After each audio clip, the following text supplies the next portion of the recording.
All right, let's do this. It is Thursday, August 31st, 2023, here at precisealgorithmtrading.com. So let's dive right into the markets. I think, well, it doesn't matter what I think, but what I see is this on the hourly chart on the S&P 500 rounding off at the top, coming back into this purple line, and you see the same thing playing out over here on the daily chart. I'll zoom in a little bit, where it went a little bit higher, and now we're rolling into something else. And so,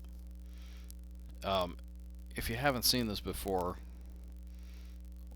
when prices come up like they just did, they tend to pull back, and that looks like this on this. I don't even know what to call that. DDEMAs is what I named it for now. It's my EMAs. And so if you look here,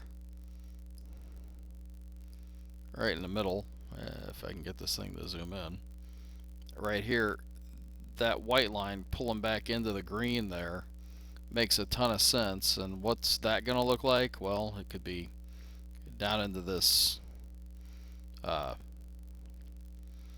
These are standard deviations, so it could come pull back into these zones, either one of them really, but probably the lighter one, and then maybe into the moving averages here where they're crossing potentially back to the upside, which gets you literally, if I pull it up here on the hourly chart over here into the Bollinger Band, lower Bollinger Band,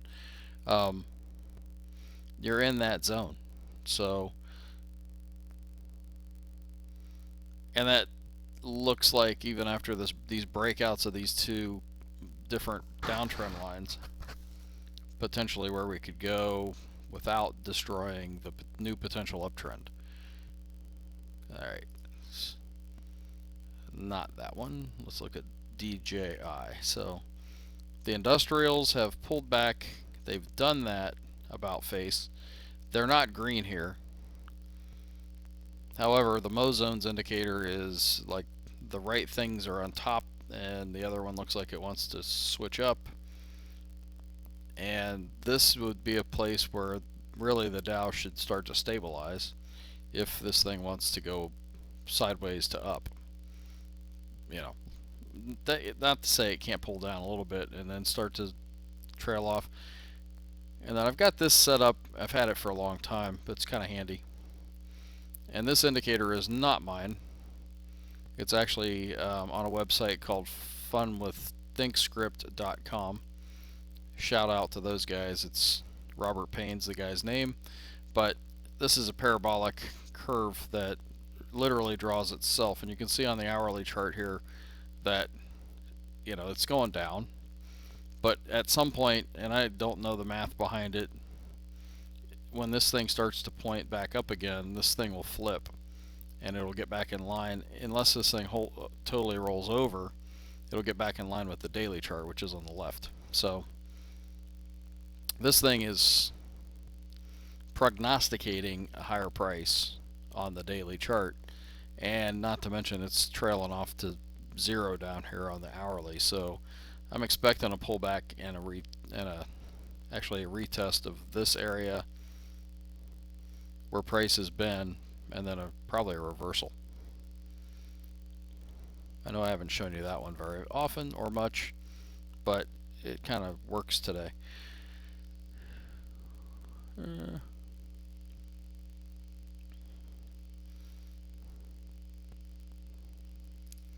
The Russell is similar, looks a little bit more bullish,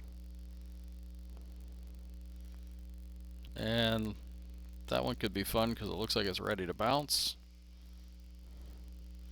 And then the NASDAQ is already kind of off to the races, and now it looks like it might want to go sideways and pull back a little bit so the rest of the market could catch up. Oil went up today. This thing just literally came down and then popped at that Harvard line. I was hoping for a little bit more of a deeper pullback. I did not get in, but I do have an alert just to keep an eye on it. And bonds, again, it could have been a counter trend play, but there's too much risk in that. I wouldn't take it. Not that I haven't in the past, because I have. And then before we leave here, I've been meaning to pull these up. This one for a few days now, and you can see we've got this reversal going on, and it's ripe for, we're above the 60 level. You know, nothing saying we can't break out of here. Tomorrow's a new month. That's noteworthy, but maybe we'll get a little bit of a pullback first, and then a rebound. And looking for a pullback, I think, is a buying opportunity for a lot of things, not everything. And then also this thing, I've never shown this before, but these are advanced decline lines, and the middle one here is or the one, the $ tick, is literally how each trade goes in a 3-minute chart. So this thing's made up of 3 minutes worth of each trade, and it makes candles, which is pretty handy. But you can see the advanced decline line has totally been going down all day, and the reversal of that, if I can find one, I think I only have 2 days worth of stuff on here. It's been pretty much going down for a few days, but at some point that'll gap higher and then pull down and then go back up again, which I've seen 100 times, if not 1,000. This literally, these things selling off the way that they did through the day, what I'm trying to get at is eventually it goes the other direction. So I'll leave that where it is, and then we'll flip over and check out the bullish percent indexes. Do this quickly.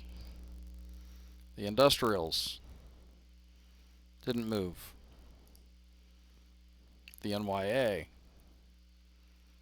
up by 0.91%. The transports minus 7.69%. That's after we had, I think, an up move of about 8% the other day, so that's interesting. The NASDAQ up by 1.57%. The SPX 1.242% up. The OEX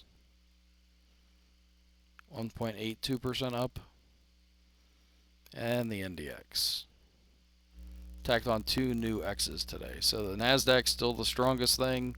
Surprise, surprise. Not really. And finally, our automatic trading systems. The YM is powering higher, which is a great thing. This is the latest trades. This is the 31st right here. More up than down. The Russell didn't trade yesterday, it just didn't fire, but today we got a little bit of a sell-off, and that's what that looks like right there at the bottom. And then the NASDAQ, which is still my favorite, but man, that YM is doing great right now. New green dots to the upside lately, but today was a drawdown, so that's what this looks like, and this is why I diversify. But here's your 831. More losses than gains there, but they're offset today for the most part by what happened in the Dow. So, and that's how this works. Take care, guys. Good trading, and have a great night.